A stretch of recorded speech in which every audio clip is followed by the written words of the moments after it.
Hi guys, welcome back to my channel. I'm Victoria from Keep It Holistic, where I talk about healthy living, motherhood, and more. And today I'm going to be talking about what I'm doing to prepare for a natural birth. And currently right now I'm hoping to do a home birth. Hopefully everything works out. But I just wanted to go over some of the things that I personally am doing to prepare. You know, other people might have different ways of preparing. Some people, you know, just like might read a book or something or they take one class and then they're like ready to go. I find with natural childbirth that it's really important to really prepare yourself, because it's not just about like, you know, learning breathing techniques or anything like that. It's preparing your body and your mind as well, like, and your environment. It's not just like, you know, you can't just go in there and wing it. I know, like with my hospital birth that I had, I didn't really have to like prepare as much other than like creating a birth plan and making a hospital bag. You know, it wasn't as much preparation as with my out of hospital unmedicated birth. And even then, my last one, I didn't prepare as much as I wanted to. And so this birth, I've been reading a lot more, preparing a lot more than I did last time. So anyways, I'm going to go over some of the things that I'm doing to prepare for natural childbirth.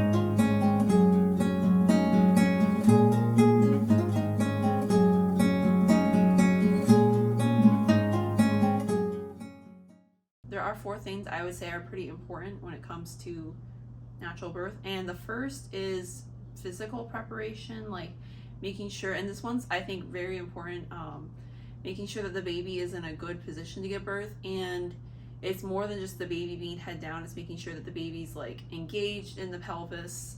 If you're a first time mom, usually the baby's engaged in the pelvis before you go into labor.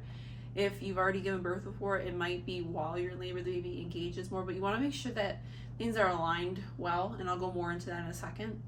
And then the next thing is the mental preparation, and that's something that you hear more about when you hear about natural birth. A lot of people focus on like the breathing techniques and the mental techniques and, you know, positions to relax, and that's great, and I will talk about that because it is important, but there is more to it. There are other things to consider with natural birth. And another thing is diet. I've already done a Weston A. Price pregnancy diet video, so you can check that out if you're interested in that. I'm not going to really go into that today, but that is important, your diet, lifestyle. And then the last thing that is important is your environment. So setting up your environment and your support system for success. So I would say these 4 things are what I think really help or can inhibit a natural birth. So I'm going to go through different things that I'm doing that relate to those 4 things. So something that a lot of people do, even people who are having a hospital birth do this, is drinking red raspberry leaf tea. I've already done a whole video on that, so you could check that out. But drinking the red raspberry leaf tea, especially if you've already had a baby before, it helps tone and strengthen the uterus. And then also it can help with getting your body to go into labor. So you start drinking like a lot of it towards the end of the pregnancy. It can help kind of move things along, help you get ready for labor. And then also people like to eat a lot of dates towards the end of pregnancy, and it's recommended to eat about 6 dates a day. So I'm not doing that quite yet, but I'll be doing that soon. And that just helps to like ripen and prepare the cervix and open it up so that you can dilate and give birth. So in addition to that, I am mentally preparing for the birth by reading some of the childbirth books that I have. I've already talked about some of my favorite pregnancy books before, so you know, you can check that video out as well. But I am reading Mindful Birthing right now, and then I'm going to be rereading the Ina May's Guide to Childbirth, and the other one I'm reading, I'm going to read the it's like the Bradley Method book. It's not, there's a couple of different ones. It's the one that has like all the positions and kind of different techniques in it. So I'm going to be reading that one, and I'll try to link these down below. But in addition to just reading the book, you have to apply some of the principles in the book, like practicing meditation every day, mindfulness. But you do have to practice honing in your thoughts and learning how to manage your thoughts, because it's really easy. And this is what happened to me last time, because I did not mentally prepare for birth. I, you know, did a little bit, but I didn't really fully prepare. And so when I went into that birth, I got to transition, and then I was just basically screaming by that point, because I had not really prepared. I did not know how to focus my mind, and so I felt my thoughts were a little out of control at that point. So I'm trying to avoid that this time. Also, when you're reading these books, they talk about things like the stages of labor and how to prepare yourself for those different stages. Something that I've been doing my entire pregnancy is going for walks every other day. I walk about 2 miles every other day, and that is helping to open up the pelvis, because if you are spending your whole pregnancy sitting all day, then by the time you go to give birth, your pelvis and those muscles down there are going to be really tight. We're, not really designed to be sitting all day. Our ancestors were up and moving a lot more than we are, so it's really a good idea to make sure that you're walking at least every other day. Maybe I would say every day would be ideal. So earlier in this pregnancy, I did a video on SPD, which is pelvic girdle pain, which is a condition that I had my last pregnancy, and I have been starting to get a little bit of symptoms this pregnancy, but I've been doing stretching exercises every day. I was not consistent with it in the second trimester, but I'm trying to be consistent with it now, and doing a lot of squats. I've been trying to do more squats because that really helps open things up down there. Now, something that I think is personally very important, and it's not often talked about as much, and if you're going to like an OBGYN, they don't really focus as much on the baby's position. So if you see a midwife, they'll try to help you be aware of the baby's position and avoid having like a more difficult birth. And so I just had a prenatal appointment, and my midwife just noticed that my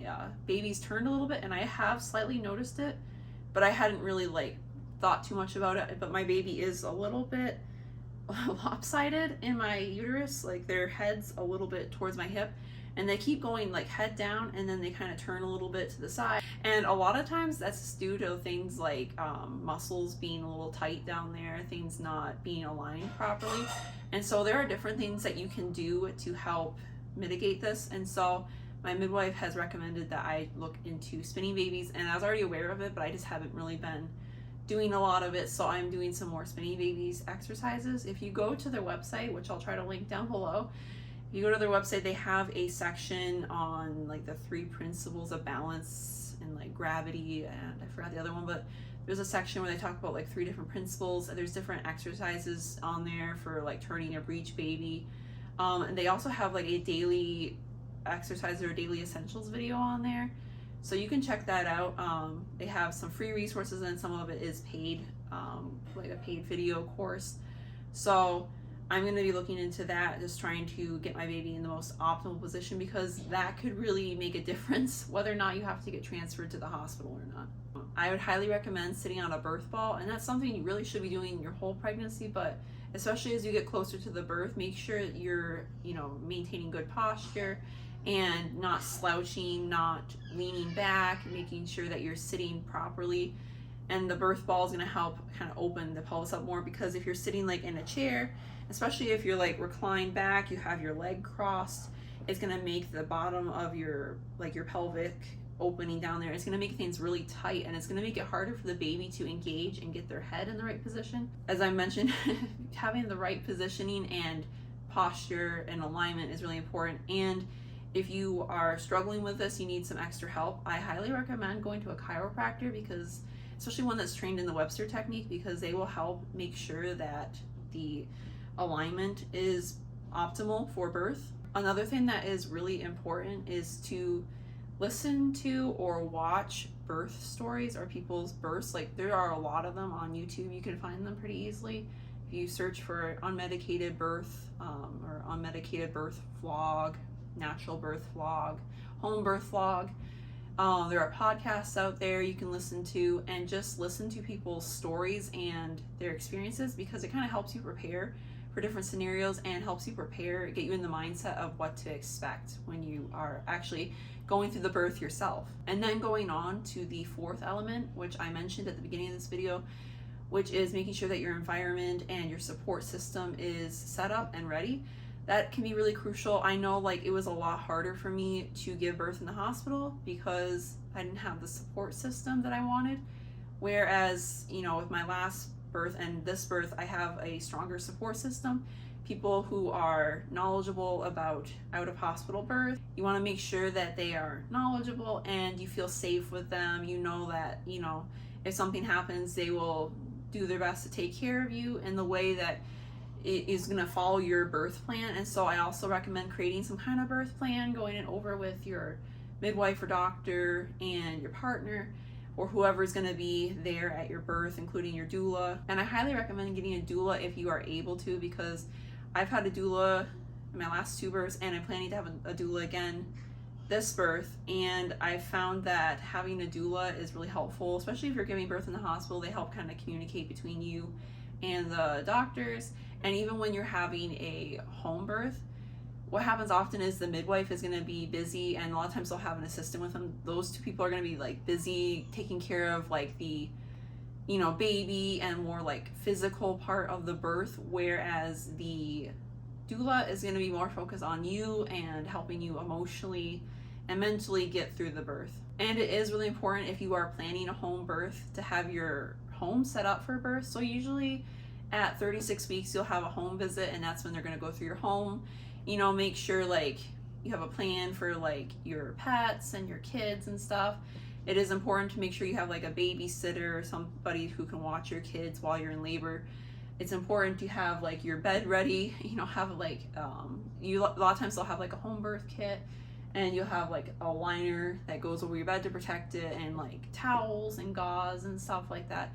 Just some basic equipment to make sure that your home birth goes smoothly. Also, when preparing for birth, it also helps you mentally to know that things are ready for postpartum. So, you know, having like your home clean somewhat, you don't have to have it perfectly clean, but just having things clean so you don't have to worry about cleaning your house after you give birth. You have childcare set up, you know, after you give birth, like, you know, like the first week, at least first couple of weeks, you have somebody to help you with your older kids. Having meals prepped in the freezer, having a plan for visitors, like people are going to come over, you know, do you want certain people to not come over? Maybe you'll ask people to bring meals over, or maybe you'll ask like a good friend or a family member to watch the baby so you can shower and like take care of yourself. And so when you do this, when you do not only prepare for the birth, but you prepare for postpartum, while you're giving birth, you're not like worrying about like, okay, after I give birth, I got to make sure I do this. Like, it's all settled and taken care of so you can relax and just give birth. This is going to tie in a little bit to my very last thing I want to talk about.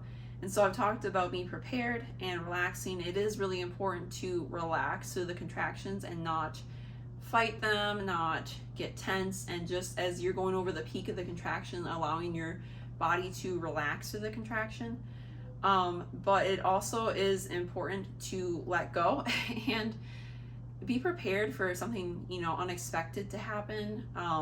Something that happened to me with my last birth was I had a natural birth at the birth center, but then when the midwife was examining me, found that I had a really unusual tear, and so I had to get transferred to the hospital just for stitches, and then I got to leave. But you know, I was not really expecting that, and I didn't really freak out though, because it wasn't a huge deal. I just went in, got the stitches, and left. But you need to be ready to relinquish control, and that's something that I really need to do, because it's hard for me. I have trouble like sometimes relinquishing control, and birth is the exact opposite of that. It's something that is just happening. You're kind of just riding the train, and you have to be ready to, you know, take a stop here or turn here that you weren't expecting, because birth is not going to be perfect. And that's kind of the interesting thing about giving birth, is that everybody's story is unique. No one birth story is the same as another, even though like millions of women for millions of years have given birth. Every single story is unique, and you just have to be ready to do whatever happens. You know, you have to be ready to accept, like, you know, if you have to have a C-section or something at the last minute, or you have to get transferred to the hospital. You know, sometimes things get a little scary, you know, it might be a little bit overwhelming, but you just have to let go and like let things happen, and know that you have a good birth team watching over you. So this is what I'm doing to prepare for a natural birth. I'm due at the end of May, so if you stick around, probably sometime in June, I'll try to get a birth story video up. So subscribe to my channel, and please be sure to like and share this video. I do not just pregnancy type of content. I have a whole playlist on that if you want to check it out, but I also do like natural living and holistic lifestyle type of videos. So if you're into that as well, be sure to subscribe to my channel, and I'll see you guys again soon. Be well, guys.